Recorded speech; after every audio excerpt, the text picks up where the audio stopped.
Welcome to our channel. Today we how to authenticate with Fannie Mae systems for borrower access, full guide step by step clearly.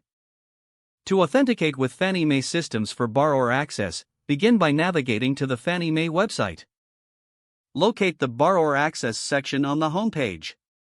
Click on the link that directs you to the Borrower Authentication portal. You will be prompted to enter your personal information.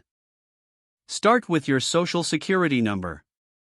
Next, input your date of birth in the required format. After that, enter your last name as it appears on your application. Once you've filled in all the fields, review your entries for accuracy. When confirmed, click on the Submit button. You may receive a verification email for added security. If prompted, check your email inbox for a verification message.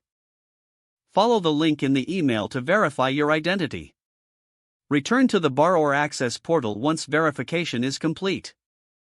Log in using your credentials, specifying your username and password. Make sure your password meets the security requirements outlined on the site. After logging in, review the terms and conditions before proceeding. Accept any necessary terms to gain access to your account. Once you're logged in, familiarize yourself with the interface.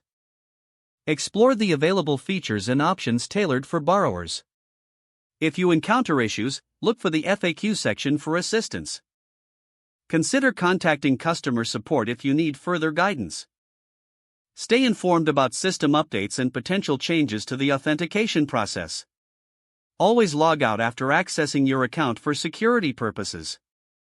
Now, you are ready to navigate Fannie Mae systems for borrower access efficiently. If the page does not load, refresh the browser or try again in a private or incognito window.